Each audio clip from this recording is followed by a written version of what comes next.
पहले था भाई मैं मुस्लिम, अब हूँ एक्स मुस्लिम। ये बूढ़ी सी हो गई, ये कम मज़ेदार रह गई, कम जायके वाली रह गई है। खड़े खड़े आप तलाक दे सकते हैं। तलाक दे तो रहे हो गुरूर व कहर के साथ, मेरी जवानी भी लौटा दो मेरे मेहर के साथ। ये 72 हूरों वाला क्या कॉन्सेप्ट है, इसके बारे में क्या लिखा है कुरान में? क्या आप इस चीज को मानते हैं कि वाकई में लव जिहाद जैसी चीज हो रही है? तक आप पाकिस्तान में होते हड्डियां गल गई होती अब तक। ऐसी खूबसूरत 130 फुट की हूर, 70,000 कपड़े पहने हुए, फिर भी होगा। अनपढ़ मुस्लिम के एक हाथ में कुरान है, एक में पत्थर है। पढ़े लिखे मुस्लिम के एक हाथ में कुरान है, दूसरे में मिसाइल है। इस्लाम में आओगे तो नीचे से कटोगे, जाओगे तो ऊपर से कटोगे। किस किस तरीके से एक औरत को यूज किया जा सकता है, ये इस्लाम दरअसल ये तरीके बताता है। अब ये दिन में शादी कर रहा है, रात को बाकायदा ना जरूरी है। इस्लाम को फॉलो करने वाला तो एकदम जंगी, जिहादी, आतंकवादी है।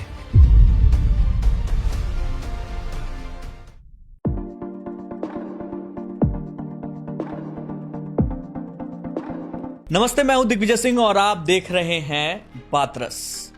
बातों का रस लेने के लिए आपके पास अक्सर अलग अलग तरीके के लोगों से मैं मुलाकात करवाता रहता हूं। आज मैं जिनसे मुलाकात करवाने जा रहा हूं उनसे खुद मिलने के लिए मैं बेताब था। कारण उसका आपको पता चलेगा, लेकिन मैं एक चीज बताऊं कि वो जो शख्सियत है वो अपने नाम के आगे लिखते हैं एक्स मुस्लिम। नाम है उनका इमरोज आलम।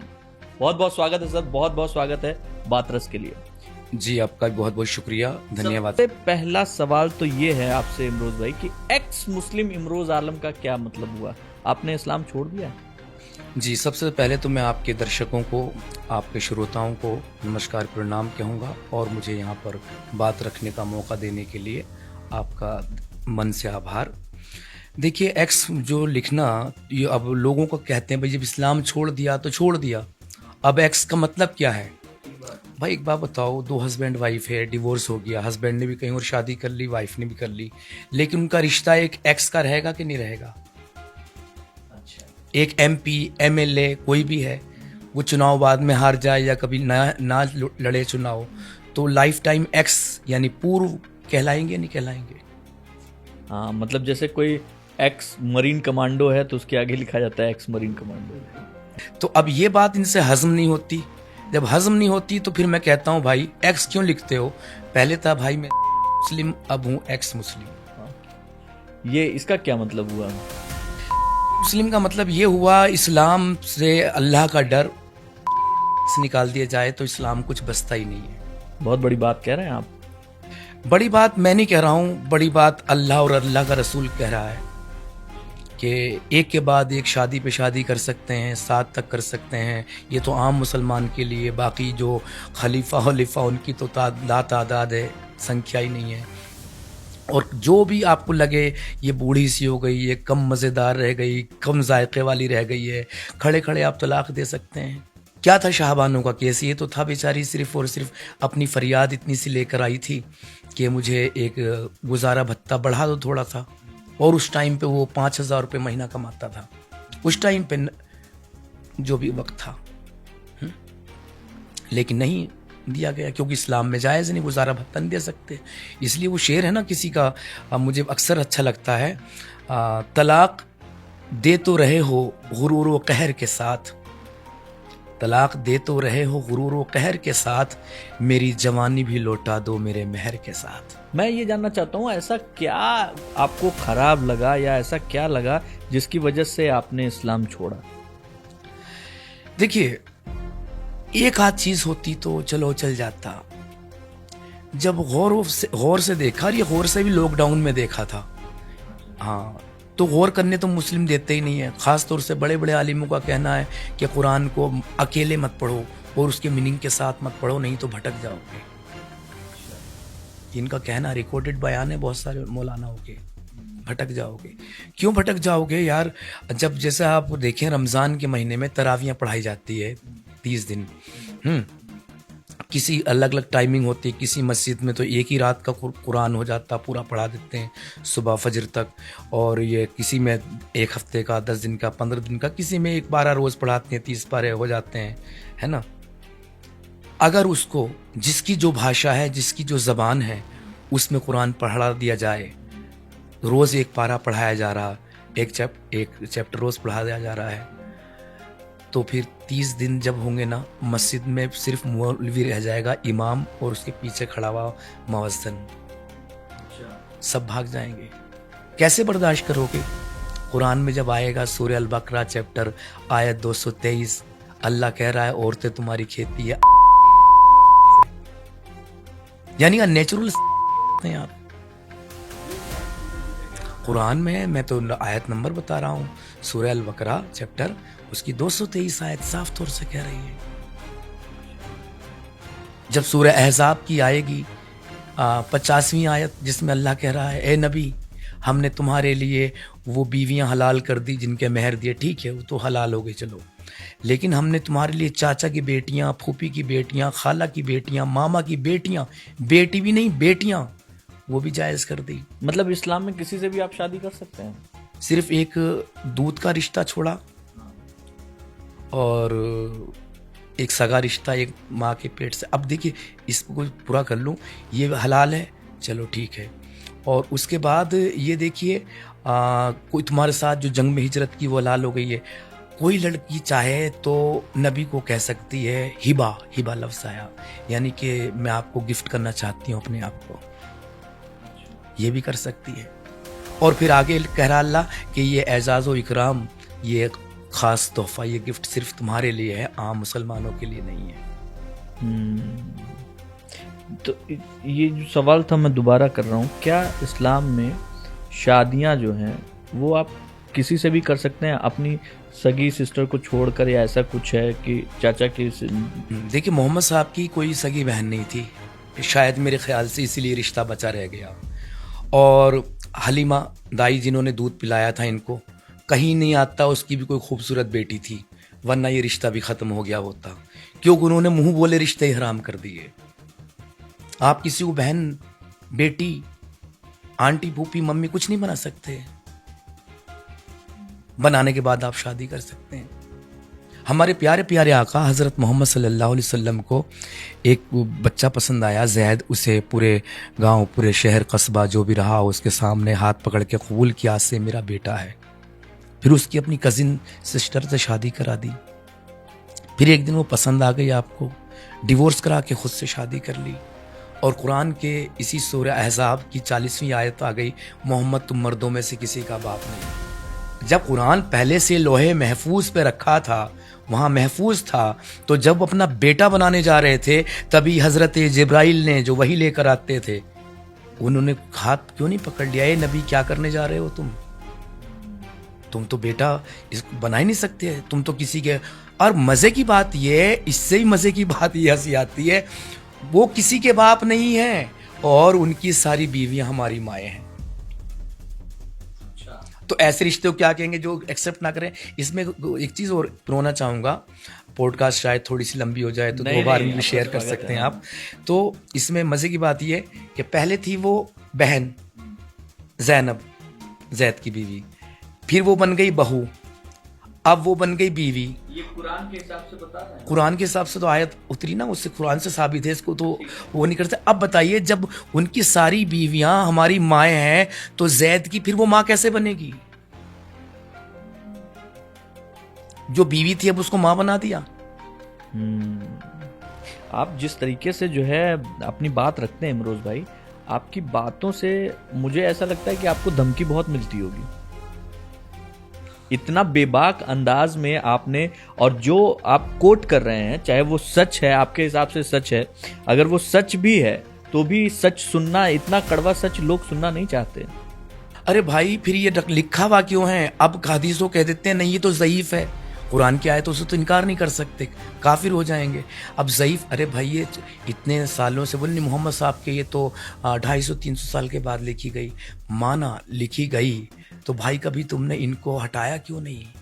जब ये चीज़ें थी, जब वो 6 साल की बच्ची से शादी कर रहे थे 53 वाले साल की उम्र में, आज तुम्हें शर्म आती है तो ये हमने नहीं लिखा, ये तुमने हटाया क्यों नहीं, मिटाया क्यों नहीं? एक चीज़ और आपसे जानना चाहूँगा, ये आपने इस्लाम के बारे में बताया, और भी जो धर्म है, हिंदू हैं, बौद्ध हैं, क्रिश्चियन हैं, सभी धर्मों में, मतलब आपको इन लोगों से कोई परहेज, इन लोगों से इसमें कोई ऐसी त्रुटि या ऐसा कुछ देखने को मिला जिससे आप जो है इत्तेफाक, क्या आप एक्स मुस्लिम बनने के बाद कोई और धर्म जो है स्वीकार करने के लिए सोचते हैं, या फिर आप एथिस्ट हो गए हैं, आप किसी भी? नहीं, मैं एथिस्ट तो कभी नहीं था, मैं आज भी एग्नोस्टिक हूँ, लेकिन मेरी रुचि हिंदू धर्म मेरे के प्रति रही है और मैंने हिंदू धर्म बाकायदा स्वीकार भी किया है। हाँ, पूरे मीडिया में सबके सामने। ये हिंदू धर्म की सबसे पहली जो सुंदरता, जो सबसे पहली खूबसूरती, वो यही है भाई साहब कि इतना नेचर, इतना प्राकृतिक, इतना कुदरती कोई धर्म इस संसार में हो ही नहीं सकता। जहाँ पेड़ों को, ये पहले हम मुसलमान थे तो मजाक उड़ाते, तो पेड़ों को पूजते, पत्थरों को पूजते, लेकिन बाद में देखा कि जहाँ पेड़ों की पूजा हो रही है, पेड़ों के बिना ऑक्सीजन नहीं मिलेगा। जहाँ सूरज को पूजा जा रहा है, सूरज के बिना जीवन नहीं हो सकता। जहाँ जल को, थल को पूजा जा रहा है, जमीन को माता कहा जा रहा है, हर चीज हमें यही दे रही है। तो जननी को तो माँ कहते हैं। आज साइंस जिस भी ग्रह पे जा रही है जीवन खोजने, सबसे पहले पानी ढूंढ रही है। जहाँ जल होगा वहीं जीवन होगा। तो हमारे नदियों को माँ कहा गया है ना। तो ये जो सुंदरता मिलती है, ये जो खूबसूरती मिलती है हिंदू धर्म में, ये दुनिया के किसी कोने में, किसी धर्म में नहीं मिलती। क्या बात। अभी आपने एक बड़ी, बहुत बोल्ड स्टेटमेंट दिया कि डर और हटा दिया जाए तो कुछ भी नहीं है वहाँ। मुझे एक बात बताइए, एक लाइन हम बचपन से फिल्मों में, टीवी पर, हर जगह सुनते आए हैं, इनफैक्ट इस पे बहुत बहस भी होता है कि आप अगर सच्चे मुसलमान हैं तो आप मरेंगे, 72 हूरें आपका इंतजार कर रही हैं। ये 72 हूरों वाला क्या कॉन्सेप्ट है, इसके बारे में क्या लिखा है कुरान में?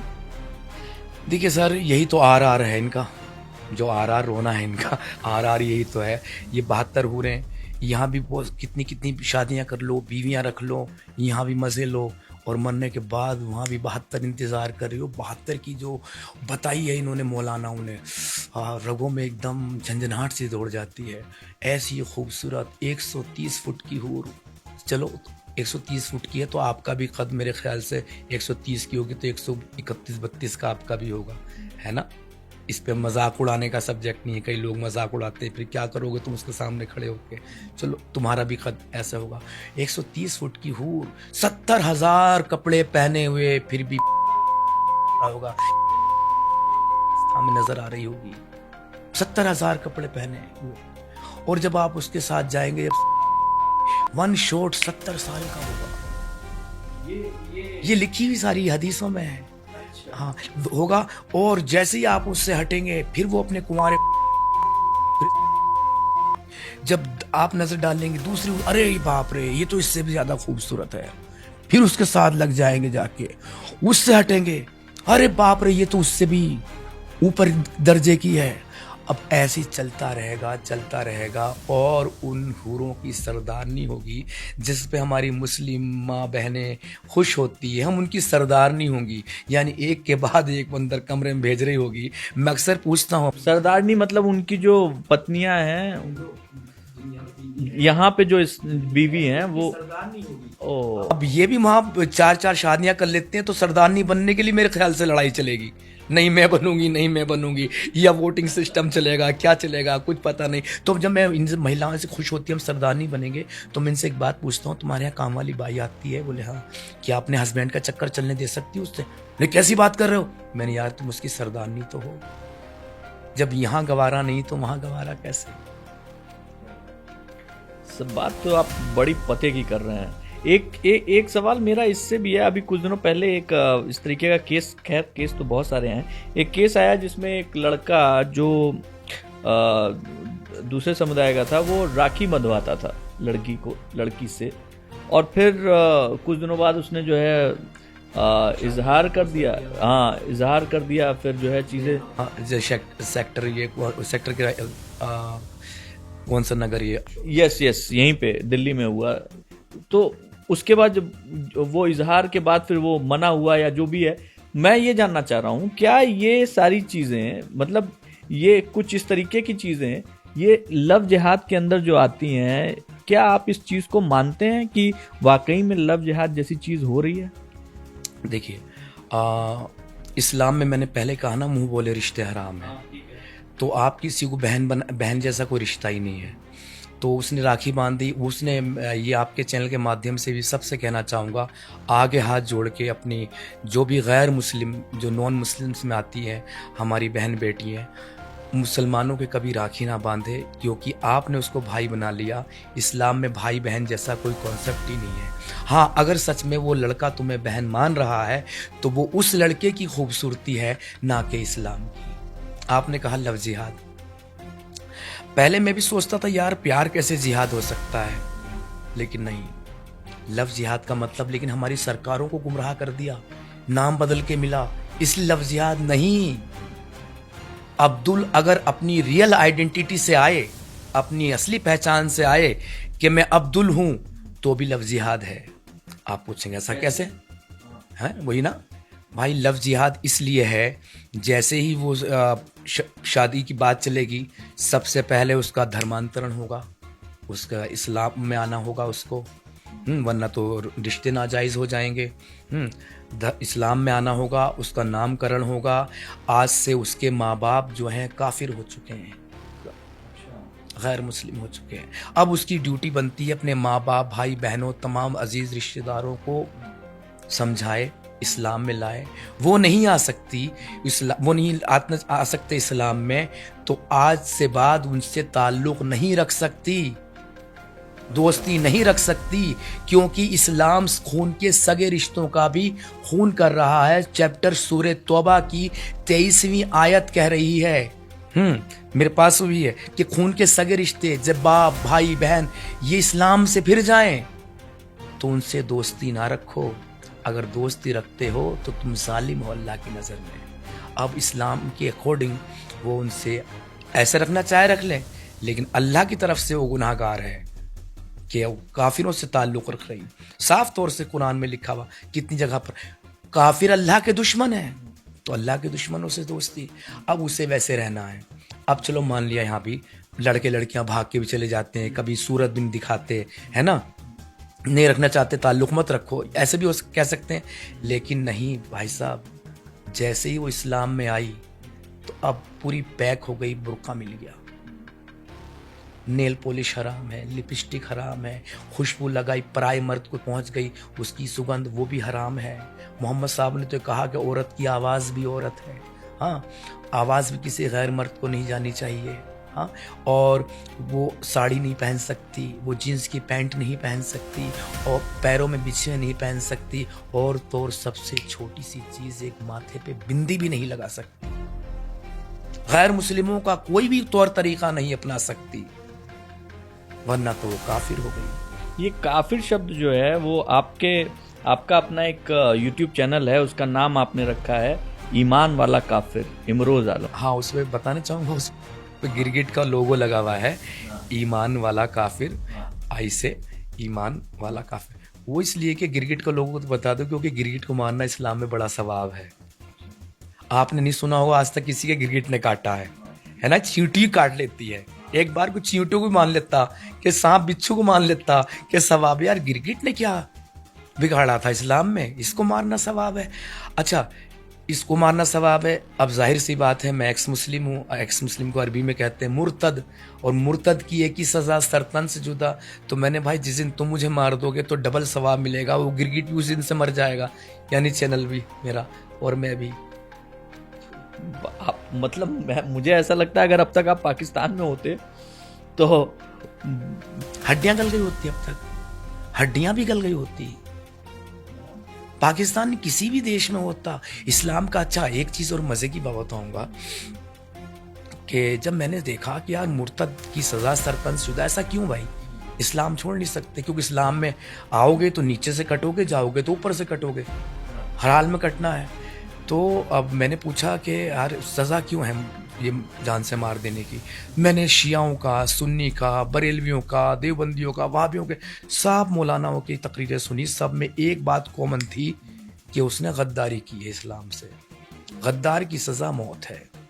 और बड़े बड़े हवाले दे के भारत में ये गद्दार की सज़ा है, अमेरिका में ये है, ब्रिटेन में ये है, कनाडा में ये है, तो गद्दार की सज़ा मौत है। चलो गद्दार की सज़ा मान लेता हूँ, मौत है और होनी भी चाहिए मौत, गद्दार की सज़ा। लेकिन एक चीज़ का जवाब दो। आपसे खुद पूछ रहा हूँ, आप हिंदू हैं, आप इस्लाम एक्सेप्ट कर लिए, तो अपने भगवानों से, अपने देवी देवताओं से गद्दारी करके आए हो ना। जहां से भी कोई आ रहा गद्दारी करके आया है ना। अब गद्दार की सजा मौत है, तो गद्दारों के गिरोह की सजा क्या होगी? फिर इस्लाम तो गद्दारों का गिरोह हुआ ना भाई। सारे गद्दारों को पनाह दे रहा है। कोई क्रिश्चियन था, वो ईसा मसीह से गद्दारी करके आया। कोई बौद्ध था, अपने गौतम बुद्धा से गद्दारी करके आ रहा है। कुछ लोगों को स्पेशली जो है, क्या नाम है, हम जो इतिहास बताता है कि दबा के कहा गया कि आपको जो है अपना धर्म छोड़ के इस्लाम। हाँ, और ये कितनी कौन है आज जो कन्वर्टेड, ये गद्दारों की औलादें हैं। हाँ भाई, मैं तो कह नहीं रहा, आप ही कहते हैं ना गद्दार। तो भाई वो सबसे गद्दारी करके आए हैं, सब अपने अपने खुदाओं से, भगवानों से, ईश्वरों से, अपने देवताओं से, कुल देवताओं से। और उन सारे गद्दारों को आपने पनाह दी। और हम सब कौन गद्दारों की औलादें हैं आपके इस्लामिक अकॉर्डिंग? ये जो पढ़े लिखे मुस्लिम होते हैं और अनपढ़ मुस्लिम होते हैं, इसमें भी आपको अंतर नजर आता? बहुत बड़ा अंतर है। वो ये कि अनपढ़, आपसे मैं इसलिए पूछ रहा हूँ क्योंकि आप जो है, आप उसी कौम से थे, अब एक्स मुस्लिम हुए हैं, तो मुझे वो जानना है कोर अंदर क्या है। देखिए, पढ़ा लिखा मुस्लिम और अनपढ़ मुस्लिम दोनों में एक बहुत बड़ा फर्क है। अनपढ़ मुस्लिम के एक हाथ में कुरान है, एक में पत्थर है। अनपढ़ मुस्लिम के, और पढ़े लिखे मुस्लिम के एक हाथ में कुरान है, दूसरे में मिसाइल है। वो ओसामा बिन लादेन पे शक करोगे क्या? सॉफ्टवेयर इंजीनियर था, डिग्री वाला था, पढ़ा लिखा था, और चेहरे से मुझे बहुत मासूम दिखता है वो, मगर इस्लाम ने उसकी सारी मासूमियत छीन ली, खोखला कर दिया, हैवानियत भर दी। पढ़ा लिखा था ना। तो अनपढ़ से ज्यादा खतरनाक है पढ़ा लिखा मुस्लिम। कनाडा में आया था ना एक डॉक्टर था, कितने यहूदियों को मार देता था इलाज के दौरान। ही अभी न्यूज आई थी पिछले, पढ़ा लिखा यार डॉक्टर था, उस अनपढ़ कहेंगे क्या? क्या करता था इलाज के दौरान? ही सुला देता था। लेकिन आतंकियों का वाकई एक चीज तो है कि उनका कोई मजहब नहीं होता। वो तो एक तरीके से देखा जाए तो वो सिर्फ और सिर्फ जो है लोगों को मारते हैं। उनका ध्येय यही है कि किसी भी तरीके से आतंक फैलाना है, नफरत फैलाना है, साजिशें रचनी है। वो साजिश कैसे भी कामयाब हो। देखिए, एक चीज आती है, आपने मजहब लफ्ज सही इस्तेमाल किया। मजहब में और धर्म में बड़ा फर्क है कि आतंकवादियों का कोई धर्म नहीं होता। अक्सर ये बात आती है, मजहब से ज्यादा धर्म यूज करते हैं लोग। मैं कहता हूं, हाँ बिल्कुल, आतंकवादियों का कोई धर्म नहीं होता, क्योंकि आतंकवादियों का मजहब होता है। इसलिए हर शख्स मुसलमान होता है, हर आतंकवादी मुसलमान होता है। और आतंक की ट्रेनिंग कुरान दे रहा है भाई। यहाँ के मौलाना एकदम ये टीवी पे 1-1 घंटे 2-2 घंटे बैठते ना, डिबेट करते हैं, बात संविधानी करते। मेरे सामने बैठाओ ना, कभी डिबेट कराओ ना, कभी मैं कुरान के हिसाब से बात करूंगा। कुरान क्या कह रहा, मैं हदीस पर भी नहीं जाऊंगा। हदीस तो बड़ी गंदी गंदी, फिर वो दिखला भी नहीं सकोगे, और टीवी पर बैन लग जाएगा यूट्यूब से, यूट्यूब खुद हटा देगा। आतंक कुरान बना रहा। अच्छा, एक चीज और मैं कहूंगा, पिछले दिनों एक जाहिल मुल्ला है, हाँ वो मुफ्ती है, मौलाना है, जो भी है, मुझे नाम भी याद नहीं, याद भी होता तो मैं बताता नहीं, उसका नाम नहीं बोलता, फालतू की पब्लिसिटी क्यों दे। वो कह रहा है, मैंने कहा था औरत जो लफ्ज़ है ये अरबी का लफ्ज़ है, इसका मायने है वेजाइना। हाँ, तो वो चैट जीपीटी जो ना, उस पर खोल के दिखा रहा है औरत का मीनिंग क्या है। वो कह रहा है औरत ये लफ्ज़ जो है उर्दू का लफ्ज़ है। अब उस जाहिल से एक बात पूछूंगा कि कितने पढ़े लिखे हो तुम, आओ उर्दू तो मैं बहुत अच्छी जानता हूँ, मेरे पास कायदा सिपारा लेके आ जाओ, अलिफ बेते से शुरू करो। औरत लफ्ज़ अरबी का है, टोटल अरबी का है, फिरोजुल लुगात में दर्ज है, अरबी का है। उसमें औरत का मतलब शर्मगाह लिखा हुआ है, हाँ, और उसमें क्या है, उर्दू का लफ्ज़ है। अरे उर्दू के पास लफ्ज़ कहाँ से आए? उर्दू तो सारी भाषाओं से मिलके बना है। इसमें अरबी है, इसमें फारसी है, इसमें हिंदी भी है, इसमें संस्कृत भी है, इंग्लिश भी है। खैर बहरहाल, कुछ मौलवी, अभी आप मौलवी की बातें, कुछ लोग, कुछ हमने अक्सर जो है देखा है डिबेट में सब जगहों पे, वो भाईचारे की बात करते हैं, चीज़ें करते हैं कि भाई भाईचारा बना रहे, हिंदू मुस्लिम भाईचारा बना। देखिए, मैं एक बात अक्सर कहता हूँ, भाईचारा बना रहे, भाई भाई, ये भाई भाई कहाँ बोलते हैं जहाँ इनकी संख्या कम होती है। भाई भाई के नारे लगवाइए इनसे पाकिस्तान में, लगवाइए बांग्लादेश में, लगवाइए अफगानिस्तान में, लगवाइए भारत में ही उस जगह पर जहां इनकी संख्या ज्यादा है। बंगाल में लगवा दीजिए ना, मुर्शिदाबाद में क्या किया, भाई भाई को गला काट दिया।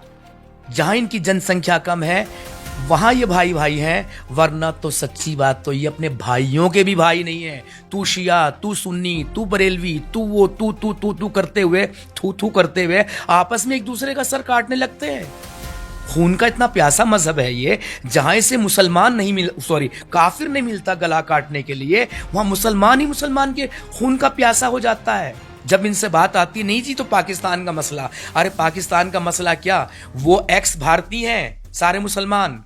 पाकिस्तान कोई अलग यूरोप में कहीं कंट्री नहीं है, कोई अरब की कोई कंट्री नहीं है, भारत का एक हिस्सा है। आज भी पूर्व भारत है, वो सब यहीं के मुसलमान गए हुए हैं, सारा मार काट के खा गए, जिंदा दफना दिया, क्या किया वहां के हिंदुओं का। छोटी छोटी बच्चियां 12-12 साल की बच्चियां उठा के ले जाते हैं, 12 साल की कुछ दुख है उनसे निकाह करा देते हैं, एक एक क्विंटल का उनके ऊपर चढ़ता है। ये होता है पाकिस्तान में, और इस्लाम इसकी इजाजत देता है। सर मुझे तो लगता है कि अगर मैं ये पॉडकास्ट पूरा का पूरा चला दूंगा तो आपके पीछे बहुत सारे लोग आने वाले हैं, आपसे बात करना चाहते हैं, आपके साथ डिबेट करना चाहेंगे, आपके साथ कुरान पे। कोई नहीं डिबेट करने वाला, जितने टीवी के मौलाना एक भी नहीं आएगा सामने से। एक दिन मिल गए मुझे एक मौलाना, नाम तो उनका नहीं जानता, यहाँ पे अपना CP पर कनाट प्लेस, संविधान की बातचीत की है, ऐसा वैसा, बोले एक्स मुस्लिम क्यों कह रहे हो। मैंने वही बात जो आपके सामने रखा तो उदाहरण हो दिया। फिर ऐसे संविधान ऐसे, मैंने कुरान की सिर्फ एक आयत रखी, एक आयत, वो बंदा ऐसे निकल के भागा जैसे कोई किसी की जेब काट के भाग रहा हो, या किसी को मार के भाग रहा हो, या उसके पीछे कोई भाग रहा हो मारने को, ऐसे भागा। आइए भाई बात कीजिए, मोहब्बत से बात करेंगे, प्यार से बात करेंगे, कुरान पे बात करेंगे। आपके हाथ में कुछ पन्ने भी हैं, वो पन्ने मुझे लगता है कि ये आपके रिसर्च के जो है रिसर्च का हिस्सा है। ये मेरा रिसर्च नहीं है, अब तो ये पूरी दुनिया का रिसर्च। नहीं मतलब पूरी दुनिया के रिसर्च में ये पन्ने बहुत कुछ बयां करते होंगे। कहीं से ही पढ़ लो भाई साहब, सूरह अल बकरा की आयत 244 कह रही है, अल्लाह की राह में लड़ो और जान लो कि अल्लाह सुनने वाला, जानने वाला। लड़ो। ये सूरह अल बकरा की 216 कह रही है, तुम पर जिहाद फर्ज किया गया है। और ये जिहाद को क्या कहते हैं, नर मुलायम करके। नहीं, जिहाद है अपने अंदर बदलाव लाना। हम नमाज को चलते हैं, अंदर से हमें शैतान रोक रहा है, लेकिन हम चले, ये भी एक जिहाद है। अरे भाई, जिहाद का मतलब सीधा कत्लो क़िताल है, सर तन से जुदा करना है। जिहाद का मतलब काफिर अल्लाह के खुले दुश्मन हैं। आप बात करते हैं तफसीरों की, जब सूरह तौबा की बात करते हैं, नहीं जी उन्होंने वादा तोड़ा था, मायदा तोड़ा था, इसलिए उन्हें मारने काटने की बात कही गई है। तो भैया यहाँ कौन सा वादा तोड़ दिया 23 नंबर आयत में कि जो इस्लाम छोड़ दे उनसे दोस्ती ना रखो। यहाँ कौन सा वादा तोड़ दिया? हाँ, ये 23 नंबर आयत है सूरह तौबा की, यहाँ कौन सा वो तोड़ दिया? अरे आप ये गुस्ताख रसूल की सजा सरतन से जुदा जो करते हैं ना, अरे सारे धर्मों की, सारे मजहबों की, सारे पंथों की, सब सारी आइडियोलॉजी की, सबकी बुराई, सबकी गुस्ताखी तो खुद कुरान कर रहा है। कुरान कर रहा। अभी एक चीज कह दूं, कितनी मैं सुन के चौंक गया। एक बड़ा मशहूर मुफ्ती है, इसका तो मैं नाम लेता हूँ, बड़ा प्यारा सा चेहरा, बड़ा खूबसूरत इंसान देखने में लगता है, लेकिन अंदर से वही एक जिहादी है जैसे ओसामा बिन लादेन। तो उससे एक ने पूछा, लाइव था, मुफ्ती साहब मैं एक बात पूछने आया हूँ, एक तरफ कोई मूर्ति पूज रहा है और एक कोई छोटी सी किसी बच्ची बलात्कार कर रहा है, बच्ची लफ्ज यूज किया, तो गुनाहगार कौन है? वो सोचने में 3 सेकंड नहीं लगाता, मूर्ति पूजक। यह है इस्लाम। अल्लाह सारे गुनाह माफ कर देगा, आपकी चोरी, डकैती, हरामखोरी, लूटपाट, कत्लेआम, बलात्कार सबको माफ कर देगा। सिर्फ इस बात को माफ नहीं करेगा कि मेरे सिवा किसी और को क्यों माना। यार ऐसा जलने वाला है अल्लाह। ये तो हस्बैंड वाइफ के बीच की बात होती है। एक आदमी कहता मेरी देख भी क्यों लिया उसकी तरफ, मुस्कुरा भी क्यों दिया? इतना जलनखोर अल्लाह माफ नहीं करेगा अल्लाह इस बात को।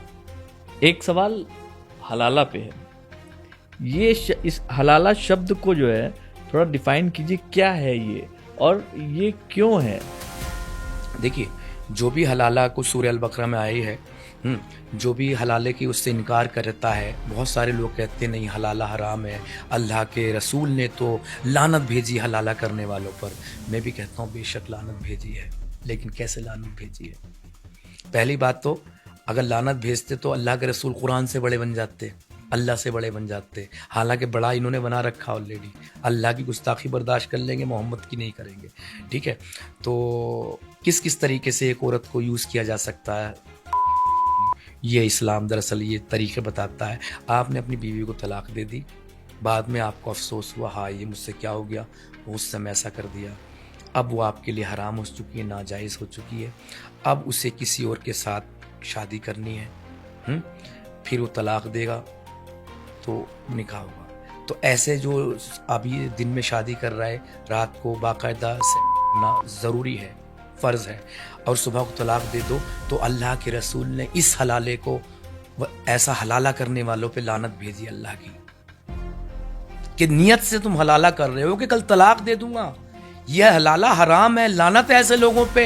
क्योंकि असली हलाला तो मोहम्मद सल्लल्लाहु अलैहि वसल्लम ने बुखारी शरीफ में साफ तौर से कहा, हदीस देख लो 5261, कहा कि जब तक तुम उस औरत का मजा चख ना लो तब तक तलाक नहीं देनी। वो मजा चखने में 6 महीने लग जाए या 6 साल लग जाए, और जब तुम देख लिया कंप्लीट, पेट भर गया, तलाक तलाक तलाक, गाल पे 3 थप्पड़, तलाक तलाक तलाक। अब वो शोहर उसे करेगा यूज, पसंद करेगा शादी के लिए, नहीं करेगा, इतनी यूज हो गई है। अब ये क्या कहते हैं, वो मुल्ला बेईमान हो गया, याश है, उस लड़की को छोड़ नहीं रहा, तलाक नहीं दे रहा हलाला के नाम पे। अरे वो गलत नहीं है, वो गुनाहगार नहीं है, वो अल्लाह के रसूल की सुन्नत फॉलो कर रहा है। हाँ, जो बुखारी की मैंने बताई, एक और है 2639, इसमें भी औरत को भी मजा चखना है। इन दोनों हदीसों में एक आदमी को भी मजा चखना पूरा उस औरत का, तब हलाला होगा, और औरत को भी पूरा मजा चखना है, तब हलाला होगा। जितनी बातें हुई है उसमें तो कहीं इमरोज भाई हमें लगता नहीं है कि महिलाओं के लिए आपके हिसाब से उस पर्टिकुलर समुदाय में, धर्म में कोई इज्जत है या नहीं है? अरे सर, जब लफ्ज़ ही औरत मिला, वेजाइना, आप किसी को वेजाना के ए शर्मगाह, ए शर्मगाह, ए योनी धरा कहेंगे तो क्या उसे इज्जत दे रहे हैं? आपसे पूछता हूँ, इज्जत दे रहे हैं? तो औरत लफ्ज़ ये वो किया यहीं से। फिर निकाह का मतलब विवाह नहीं है, फिरोजुल लुगात में साफ तौर से लफ्ज़ आप इसमें फिर ये कहते हैं महर तो इन्होंने जोड़ दिया, कुरान में महर लफ्ज़ नहीं है, उजरत कि उसको, जैसे आप किसी गए वेश्यालय में, आपने अपनी ज़रूरत पूरी की, उसको पैसे दिए, और पैसे पहले मांगती है वो। जो अब मैंने एक काम किया था एक स्टोरी पे, उसमें दिखाया था, तो ऐसे ही पैसे पहले देने पड़ेंगे आपको। तो ये है। अब चलो बात यही नहीं रुकती, अल्लाह के रसूल ने क्या कह दिया, आधा दिमाग है यार। आपकी माँ पाल पोस के आपको बड़ा करने वाली, आपको संस्कार देने वाली, उसके अंदर आधा दिमाग था। आधे दिमाग की औरत ने पूरे दिमाग का पुरुष जन्म दे दिया। दिमाग आधा है, उसका जायदाद में हिस्सा आधा है, उसकी गवाही आधी है। अगर उसका कार कर दे, इस्लामिक लॉ क्या है, इस्लामिक रूल ये है कि उसे 4 ख्वातीन चाहिए गवाही के लिए, 4 ख्वातीन चाहिए, और क्योंकि एक की गवाही 2 की मिला के पूरी होगी, 1 बनेगी, तो 4 की 2 गवाही हो गई 2 लोगों की। अब 5 वो जिसका बलात्कार हुआ, ऐसा कौन शख्स इतना बड़ा पहलवान है, 5 औरतें हैं, उनमें से एक को उठा, अरे वो 5 उसे मार देगी, उसका सब कुछ काट कूट के फेंक देगी। यह है इस्लाम में दर्जा। और आदमी जब चाहे तलाक कह दे, यह इस्लाम में दर्जा। वो एक के बाद एक शादी करता रहे, उसका दिल दुखाता रहे, यह इस्लाम में दर्जा। मौलाना जर्जीस बड़े फख्र से बात कहता है, अभी जेल में बलात्कार के आरोप में, वो कहता है कि अगर वो गा के बोलता है, अगर तुम ऊँटनी पर बैठी हो और तुम्हारे बच्चा होने वाला है, उसका ये अंदाज है, और बच्चा होने के वक्त आ गया है और तुम्हारे शोहर को जरूरत पड़े हम इस तरह की, तो तुम ऊँटनी से उतर के आओ, पहले उसकी जरूरत पूरी करो। यह इस्लाम है, ये खुश होके बता रहे हैं। लोग बोलते हैं कि जब से भाजपा की सरकार आई है तब से मुस्लिमों पे बहुत अत्याचार हो रहा है, जुल्म हो रहा है, और उन्हें, आपके हिसाब से उनको क्या करना चाहिए? अच्छा, इनके ऊपर तो हर जगह पर अत्याचार हो रहा है, ये किसी भी देश में खुश नहीं है, खुद अपने ही देश में खुश नहीं है, वहाँ भी एक दूसरे को मार काट रहे हैं। क्या पाकिस्तान में भाजपा है, अफगानिस्तान में भाजपा है, बांग्लादेश में भाजपा है, ये तो हर जगह ही मार काट रहे हैं। और अगर वाकई में इन्हें लगता है कि जब से भाजपा सरकार आई हमारे ऊपर जुल्म व ज़्यादती बढ़ गई है, हमारे ऊपर तशद्दुद बढ़ गया है, तो फिर कुरान इस बारे में क्या कह रहा है? सूरह निसा की 97 आयत साफ तौर से खुलेआम कह रही है, जब आप मरेंगे, जिसका मफहूम ये बैठता है कि जब आप मरेंगे तो फरिश्ते रूह कब्ज करते हुए, आपकी प्राण निकालते हुए आपसे कहेंगे कि तुम इतना परेशान क्यों हो, हमारे ऊपर क्या आप कह रहे थे जुल्म हो रहा था, ज्यादती हो रही थी, क्या तुम्हें अल्लाह की ज़मीन की वुसअतें मालूम नहीं थी, फैलाव मालूम नहीं था, तुम हिजरत नहीं कर सकते थे, तुम कहीं और जा नहीं सकते थे, और तुम ये जुल्म सहते रहे तो अब तुम जहन्नुम में जाओगे। तो जो भारत के लोग यहाँ पर रह रहे हैं और वाकई इनके ऊपर कुछ जुल्म हो रहा है, ज़्यादती हो रही है, तशद्दुद हो रहा है, तो भाई छोड़ दो भारत को, पहली फुर्सत में छोड़ दो, क्योंकि आप जहन्नुम में जाने वाले हैं। ये मैं नहीं, कुरान कह रहा है, और कुरान की एक भी आयत से इनकार करने वाला मुसलमान नहीं हो सकता। एक फिल्म आई है अभी, उदयपुर फाइल, आपने उसके प्रेस कॉन्फ्रेंस में भी आप थे। वो फिल्म अभी रिलीज़ नहीं हो पाई है। वो फिल्म एक ऐसा वाकया था जिस पर वो बनाया गया है, जिसमें जो है वो जो टेलर थे उनका सर अलग कर दिया गया था। इस फिल्म को क्यों, आपको क्या लगता है, क्या फिल्म, आप इसको रोकने की वजह जो है, जो भी हो, वो आपको लगता है कि कितना सही कितना गलत? देखिए, नंबर एक, जिन कातिलों ने, जिन हत्यारों ने, उन्हें कातिल भी नहीं कहूँगा, हत्यारा भी नहीं कहूँगा, क्योंकि उनसे कुरान ये कह रहा है मर्डर कराने की। पहलगाम में जिन आतंकवादियों ने पैंट खोल के मारा, चेक करके, मैं उनकी भी गलती नहीं मानता, क्योंकि उनके लिए भी कुरान जिम्मेदार है, अल्लाह जिम्मेदार है।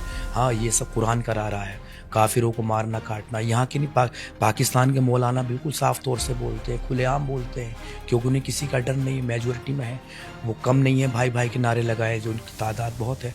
तो उनका गला काट के वीडियो भी बनाई, जिसमें हमारे माननीय प्रधानमंत्री जी, हमारे मतभेद हो सकते हैं मोदी जी से कुछ चीज़ों को लेकर, है ना, लेकिन वो उसके भी प्रधानमंत्री ने वोट नहीं दिया, और जो वोट की लायक, जिसकी उम्र नहीं हुई, वो उसके ही प्रधानमंत्री है, सबके पूरे देश के प्रधानमंत्री हैं।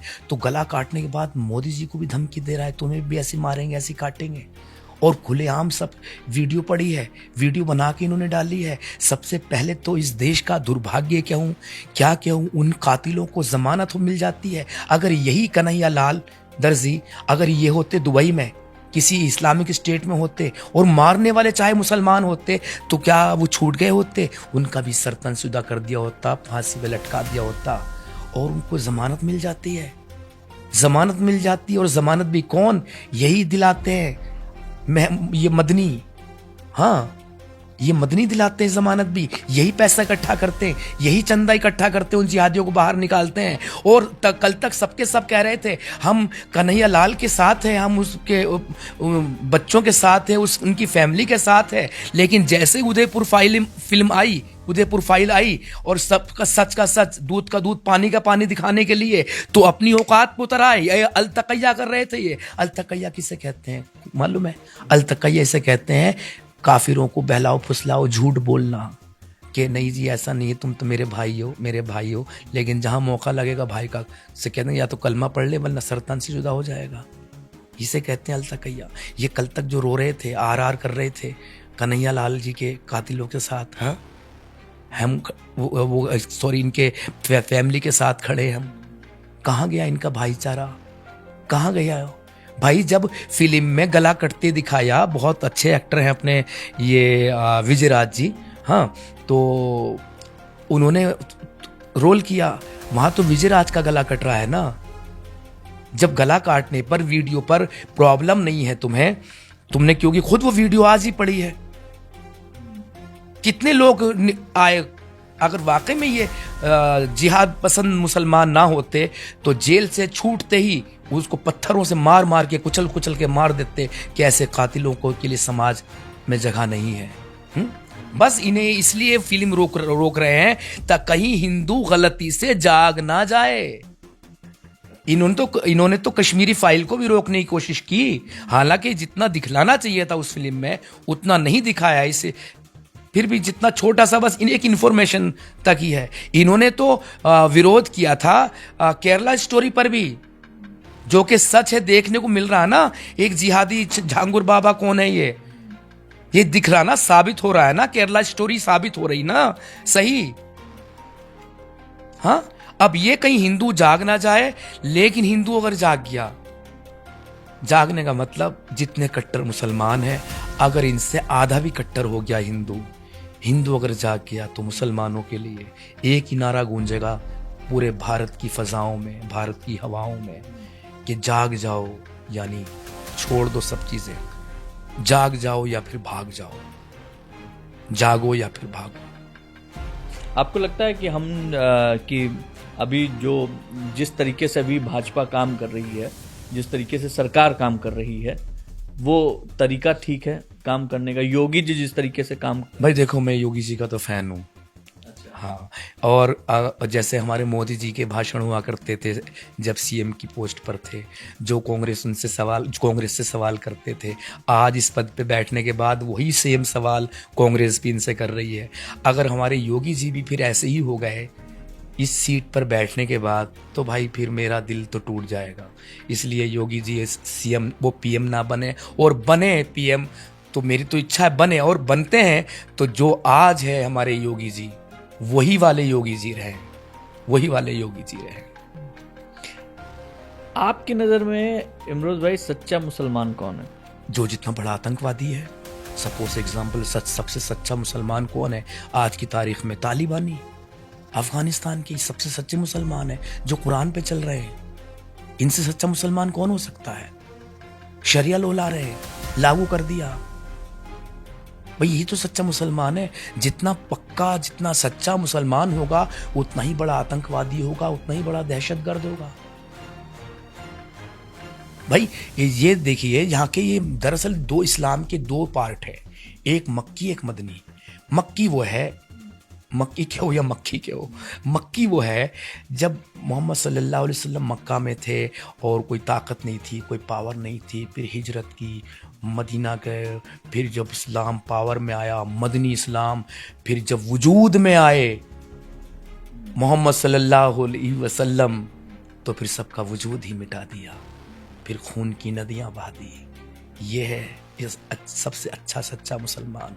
मज़े की बात देखिए, वहाँ पर 3-4 लोग थे अरब में, उन जगह पर इस जो इस्लाम का सबसे पहला स्टेट बना सऊदी, वहाँ पर मूर्ति पूजक थे, जहाँ ये हज करने जाते हैं आज। वो क्या है, वो मूर्ति पूजक भाई आप लोगों की जगह है। वो वहाँ 360 मूर्तियाँ थी, साफ तौर से यही कबूल करते हैं और लिखा हुआ है, और सबको तोड़ने के बाद वहाँ काबे की बुनियाद रखी है, तो वहाँ की मूर्ति पूजक भी साफ कर दिए।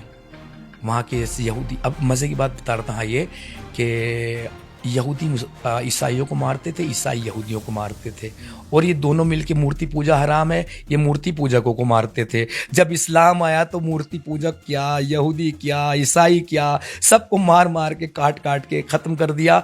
और कुछ लोग जो अपने वजूद को बचा पाए यूरोप तक निकल गए भाग भाग के। कहाँ गए?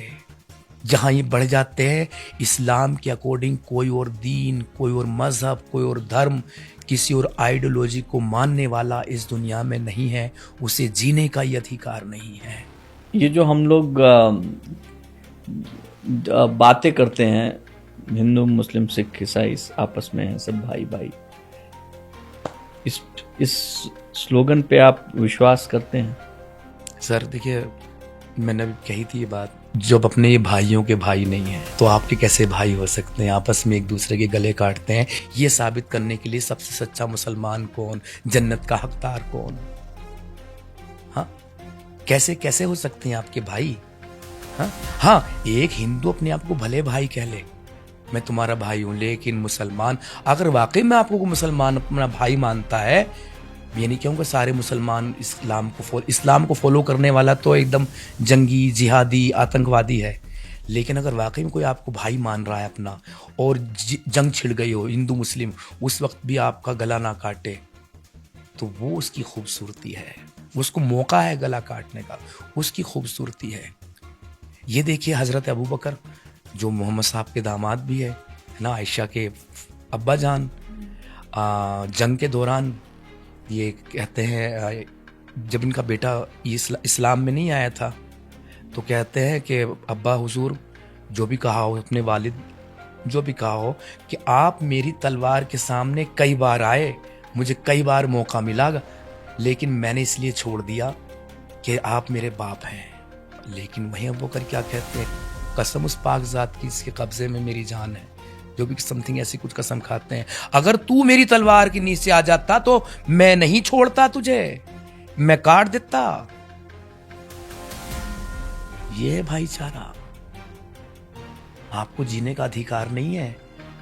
अभी आपके पास में आपने अपने चैनल के माध्यम से कई अक्सर में आप लोगों से बातें करते हैं, डिबेट करते हैं, लोगों के दुखड़े भी सुनते हैं, लोगों से उनकी बातें भी जो है करते हैं। आपका जो चैनल है ईमान वाला काफिर, ये डिमोनिटाइज पड़ा इसके, लेकिन दूसरा चैनल इसकी वजह से खड़ा हो जाएगा तो कोशिश यही करूंगा। ये मुझे बस इतना जानना है आपसे कि इसमें जो लोग आपके पास अपनी बातें रखने के लिए आते हैं, वो कैसे, आप कोई इंसिडेंट बताना चाहेंगे कैसे वो कोई इंसिडेंट? अभी हम एक देख रहे थे आपका एक वीडियो, उसमें एक लड़की थी, वो बहुत ही ज़्यादा परेशान, उसने जार जार रोया, वो रो कर अपनी बातें रख रही थी।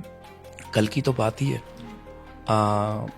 मेरे पास इंस्टाग्राम से हमारी बातचीत होती है और रोते हुए पहले मैसेज आया, मैं आपसे बात करना चाहती हूँ, तो वहीं मैंने इंस्टा पे कॉल कर दी, ठीक है, और उधर से क्या सच में आप इमरोज़ आलम बोल रहे हैं ऐसे? मैंने यहाँ पुलिस सच में? मैंने हाँ। बोले मेरा दर्द सुन लो, कोई मेरा दुख नहीं सुनता। मैंने बोलो हुआ क्या है, तकलीफ क्या है? जब उसने सुनाना शुरू किया तो भाई साहब मेरी भी आंख में आंसू। वो कहाँ से बिलोंग कर? पाकिस्तान से थी। हाँ, तो जब उस आई और उससे बोला नहीं जा रहा, कल की बात है। तो फिर हुआ क्या, नंबर भी शेयर हो जाते हैं, है ना, लिंक वगैरह भेजना, वो भेजना स्ट्रीम यार्ड का। तो उसने मुझसे बातचीत की और फिर बहुत शुक्रिया कि मेरा दर्द बाहर आया, ये आया वो आया। बोले मैं तो अपने आप को सनातन ही मानती हूँ, मैं गलती से यहाँ पैदा हो गई, मेरा उठना बैठना चलना फिरना सब का सब मेरा एक सनातनियों वाला है। हाँ, और उसने मुझसे कहा देखो कभी भी आप अपनी तरफ से एक कॉल भी नहीं करना, मैसेज भी नहीं करना, जब भी बात करूँगी मैं ही बात करूँगी। मैंने कहा मुझे कभी इत्तेफाक से गलती से भी फॉरवर्ड हो जाता मैसेज तो मुझे ब्लॉक रखना। लेकिन फिर रात को 9 बजे फ़ोन आता है, उसका हस्बैंड फ़ोन करता है, हाँ भाई कौन है तू? मैंने जी कौन बोल रहा तू? मैंने भाई तमीज़ से बोलो, ये बात हुई तेरी यहाँ पे 18 मिनट इस नंबर पे। मैंने बोला मैंने भाई वो रिसेप्शन पे मेरा फ़ोन रखा था, क्या पता कैसे बात हुई। अच्छा, फिर उधर से वो लड़की रो रही है, अब उसे मार दिया या नहीं कर दिया, गलती से उसकी यूट्यूब में देख लिया होगा, अपनी वीडियो देख रही होगी, हिस्ट्री में उसका मैसेज रह गया होगा, तो क्या कर दिया होगा। एक कश्मीर से एक बंदा फ़ोन करता था हमेशा, एक्स मुस्लिम था, बड़ा पढ़ा लिखा, अरबी में डिप्लोमा किए हुए। हाँ, तो 1.5 साल से आज तक कुछ पता नहीं है। आज मैं आपके सामने बैठा हूँ, आप कहें क्या कहाँ लापता हो गया। जिस दिन मेरा नंबर न लगना बंद हो जाए सब कुछ तो सोच लेना मेरा भी सर तन से जुदा हो गया। अब इमरोज भाई डर नहीं लगता? ये वाला डर है ना जो अल्लाह का डर था इस्लाम में रहते हुए, अल्लाह को ये सज़ा देगा, अल्लाह वो सज़ा देगा, सज़ा भी ऐसी है, आपके पिछवाड़े में जंजीर डाल के जहन्नुम में मुंह से खींचेगा, सज़ाएं भी इतनी गंदी गंदी है।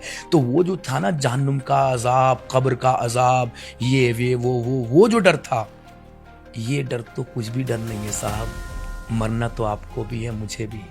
मैं तो कहता हूं मुझे मारने वाला भी एक दिन मरेगा, ये डर क्या।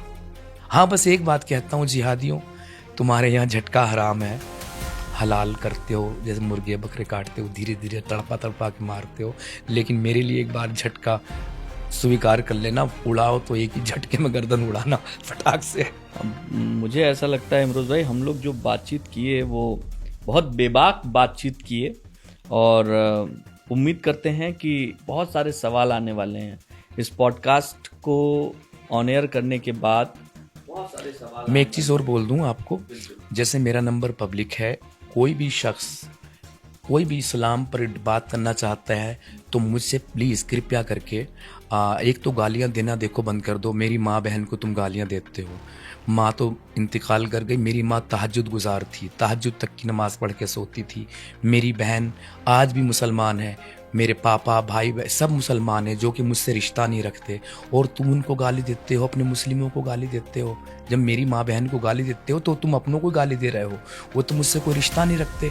हाँ अगर तुम इस्लाम पर बात करना चाहते हो तो मुझसे 1 to 1 नहीं करता, मैं करता हूँ, मेरे चैनल पर आओ, लाइव डिबेट करते हैं, और एक टॉपिक भी तुम ही रख लो, कुरान से नहीं भागेंगे हम। और ये जो कहते हैं ना कुरान की आयत पढ़ के सुनाते लकुम दीनुकुम लिए, हमारा दिन हमारे लिए, तो लोग सोचेंगे हाँ यार ये तो ये ऐसा कर रहा है, इमरुल आलम तो झूठ बोल रहा था। अरे भाई ये आयत कब थी, जब इस्लाम वजूद में नहीं था। मक्की आयत तो कमज़ोर सी नरम सी उतरती थी, जब वजूद में आया सबका वजूद मिटा दिया। तो मेरा चैनल ईमान वाला काफिर गिरगिट का लोगो लगा हुआ है, मेरा नंबर सारी चीज़ें हैं, एक बार सुन लीजिए नंबर भी 7039339864। आप डिबेट में आइए, जहाँ भी आप खैर मिलने की बात करते हैं, लोकेशन क्या है, ऐसे ऐसे मुझे पटाते हैं। लड़कियाँ भी मुस्लिम लड़कियाँ वो बन के एक्स मुस्लिम बन के, लड़के भी एक्स मुस्लिम बन के, हाँ लेकिन औकात एकदम सामने आ जाती है जब मैं कलमा पढ़वाता हूँ एक्स मुस्लिम वाला जो गुस्ताखियों से भरा हुआ है, चेक करता हूँ। वैसे मैं कोई गुस्ताखी नहीं करता, आपके मोहम्मद सल्लल्लाहु अलैहि वसल्लम ही बोलता हूँ। और मैं मानता हूँ वो पढ़े लिखे थे या नहीं थे, लेकिन एक सुपर लीडर थे, लीडरशिप बहुत मजबूत थी कि उन्होंने बुराइयों को अपनी अच्छाइयों में बदल दिया, और हम अच्छाई को भी अच्छा कह के साबित नहीं कर पा रहे। जिसको आज 200 करोड़ दुनिया में फॉलो कर रहे हैं, अब तक कितने अरबों गुजर चुके हैं 1400 साल से, तो कोई आम इंसान नहीं थे। लेकिन जितनी बुराइयां फैलाई उन्होंने, काश के उतनी अच्छाइयां फैला देते तो आज ये मुसलमान चलते फिरते देवतुल्य फरिश्ते होते। हर कोई अपनी आप कहता जी मुझे मुसलमान बना लो, मुझे मुसलमान बना लो। फॉर एग्जांपल आपकी छोटी सी मिसाल देता हूँ, आपने कभी मुस्लिमों में वृद्धाश्रम देखे? नहीं, वृद्धाश्रम तो नहीं देखा है सर। मैंने भी आज तक नहीं देखा, कहीं होगा, मैं नहीं कह रहा नहीं होगा, होगा कहीं ना कहीं। क्यों नहीं होगा? मोहम्मद साहब को अपने माँ बाप का प्यार मिला नहीं, तो उन्होंने माँ बाप का जो दर्जा जो रुतबा इस्लाम में रख दिया। तो लड़ेंगे झगड़ेंगे लेकिन कभी अपने घर से नहीं निकालेंगे माँ बाप को मुसलमान, क्योंकि माँ जन्नत है, बाप जन्नत का दरवाज़ा है, वरना सालों जहन्नुम में जाके गिरोगे। तो इतना प्यार से रखते हैं सारी चीज़ें। तो अब देखिए एक अच्छाई फैलाई थी तो कितना पकड़ लिया ज़बरदस्त, है ना। और अगर वही वाली बात, जैद की बीवी पसंद ना आती, मुंह बोले रिश्ते हराम ना करते, काश के उस लड़की को छोड़ देते, भूल जाते मोहम्मद साहब, आप ऐसा कर लेते तो आज मुसलमानों में यतीम खाने यानी अनाथ हाल लेना होते। एक तो मदरसों में उन बच्चों के साथ बदफेलियाँ होती है जिनके माँ बाप भी हैं, और जिनके माँ बाप ही नहीं है, जो अनाथ हालियों में यानी यतीम खानों में रहते हैं, मदरसे में पढ़ते हैं, उनके साथ दिन रात कितनी बदफेलियाँ होती हैं, कितने कुकर्म होते हैं। वो जाए तो जाए कहाँ, वो सुनाए तो किससे सुनाए अपना दुखड़ा, किससे बताएं वो। बस एक लड़की पसंद आ गई हजरत ज़ैनब, और उसके लिए सारे मुंह बोले रिश्ते हराम कर दिए। आज जो नेहा को उसने लड़की को मारा अशोकनगर में, राखी 3 साल से बांध रही थी, अगर उसके भी जिम्मेदार मोहम्मद साहब हैं, मुंह बोले रिश्ते हराम ना करते तो वो भी उसको प्रपोज ना करता बहन बना के। क्या कहें सर।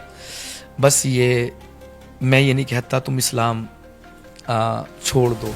मैं कहता हूँ सही इस्लाम समझ लो, और जब सही इस्लाम तुम जान जाओगे तो जैसे ही चिराग जलेगा तो अंधकार अपने आप मिट जाएगा। तो कैसे जानेंगे सही इस्लाम? आपके हिसाब से तो जो है कुरान में। मैं जो कह रहा हूँ मेरी बात मानो ही मत, सिरे से खारिज कर दो। मैं जो कह रहा हूँ उसको क्रॉस चेक कर लो। एक बड़ा ही दिलचस्प बताऊं, जो आप मेरी वीडियो में देख रहे थे, आपकी कोई बेटी है, कोई रिश्ता लेकर आया, तो आप गर्व से कह सकते हैं हेलो ऐसा है यार, मेरा तो मूड नहीं है तुम्हें दामाद बनाने का, फिलहाल तुम ही मेरे दामाद, तुम ही बन जाओ, बना लो मुझे अपना दामाद। कैसे? हज़रत फ़ातिमा मोहम्मद साहब की बेटी, इनसे रिश्ता आता है हज़रत उमर का, हज़रत अबू बकर का। तो हालांकि 13-14 साल की रही उस टाइम पे, तो आपने कह दिया नहीं इसकी उम्र कम है। बेटी के लिए वो एक अच्छे बाप थे। हाँ, अपने दामाद की भी कोई शादी नहीं होने दी उसके रहते ने की, क्योंकि एक अच्छा बाप का कैरेक्टर निभाया, नो डाउट वहाँ पे। तो क्या किया, अपनी बेटी तो शादी नहीं की, लेकिन जो रिश्ता लेके आए थे उनकी दोनों की बेटियों से शादी कर ली। मतलब हज़रत उमर की हफ्शा, उनसे शादी कर ली, और 6 साल की बच्ची आयशा, उससे शादी कर ली। अब वो खुद ही तोड़ दिया नियम, उसे छोटी कह दिया था ना फातिमा को, खुद ही 6 साल की बच्चे से कर लिया। लेकिन हमारे उमर भी बड़े छटे हुए थे, फिर उन्होंने जो कांड किया। अच्छा मोहम्मद साहब अपनी बेटी से शादी नहीं की, कोई बात नहीं, फिर फातिमा की बेटी उम्मे कुलसूम, वो भी लगभग 5 साल की रही है, उम्मे कुलसूम से शादी की। आप रिश्ता निकालिए, क्या रिश्ता बनता है। फातिमा दामाद की बेटी क्या पोती हो गई, नहीं हो गई, पोती नवासी समथिंग जो भी हुई, और वो तो पर पोती नवासी जो भी ये हो गई है ना, उससे शादी की। ये है इस्लाम। और मोहम्मद साहब की बेटी हज़रत फ़ातिमा ये कह के मरी, वरना वो कब्र में से निकाल के मेरे साथ बलात्कार करेगा, रेप करेगा। यह है इस्लाम की सच्चाई, यह है मोहब्बत का मजहब। इधर मोहम्मद साहब मरे, खिलाफत की जंग छिड़ गई, 3 दिन तक लाश सड़ती रही। यह है मोहब्बत, यह है मोहब्बत की किताब जो खून के सगे रिश्तों का भी खून कर देती है। यह है मोहब्बत की किताब, यह है मोहब्बत का इस्लाम जो इसको छोड़ने वाले को, यानी मुझे सरतन से जुदा के लिए बोलता है। मैंने कहा, जब जितनी सी बात तो रखी थी अपने घर परिवार फैमिली में रिश्तेदारों में, देखो भाई मैं नमाज वमाज पढ़ने नहीं जाऊंगा, मैंने छोड़ दिया इस्लाम को, तो मुझे मेरे हाल पे जीने देते ना। आज जो कहते तुमने छोड़ दिया तो छोड़ दिया, तू बोल क्यों रहा इस पर? अरे भाई वो ऑप्शन मैंने दिए थे पहले, मैं इस्लाम को नहीं मानता, लेकिन मुझे मजबूर किया गया, मुझे मजबूर किया गया, मानो मानो मानो। वरना मैं क्या सर, मैं कभी सोचा था कि इस्लाम पर बात करूंगा इस तरह से? मैं तो एक फिल्मी आदमी, एक राइटर था। कभी आप मुझे पॉडकास्ट में मेरी फिल्म के प्रमोशन के लिए, उसके लिए बुलाते, उसके लिए मैं आता, इस्लाम के लिए आता। जब इन्होंने नहीं छोड़ा मुझे, तो फिर मैंने पब्लिकली उस चैनल पे इंटरव्यू दिया, फिर अपना चैनल ईमान वाला काफिर यही शुरू किया। और इसके शुरू होने के बाद फिर मैंने पब्लिकली आना जाना शुरू किया, क्योंकि तुमने मेरा पूरा बायकॉट कर दिया, तुमने मेरे सगे खून के रिश्तों का खून कर दिया। जैसे कहते ना, अल्लाह की कोई माँ है ना बाप है, ना उसने किसी को पैदा किया ना उससे कोई पैदा हुआ, तो तुमने मुझे खुद अल्लाह जैसा बना दिया। ना कोई मेरी माँ रही, ना बाप रहा, ना भाई ना बहन। हालांकि सब ने ख़त्म। अगर उन्हें पता भी चल जाए ना मोहल्ले वालों को कि मुझसे बात करते हैं, तो मोहल्ले वाले उनको मार देंगे, इतने कट्टर हैं। हालांकि माँ 2012 में एक्सपायर हो गई थी, अगर वो आज होती ना तो दिन रात रोया करती, मुझे बद्दुआएं दिया करती। और शायद मैं उनको माँ से बहुत प्यार करता हूँ, तो उनकी खुशी के लिए मैं मुनाफिक की ज़िंदगी जी रहा होता। आगे क्या सोचा है आपने इमरोज़ भाई अपने लिए? देखिए आगे तो आपने बहुत मतलब बहुत दुश्मनी मोल ले ली।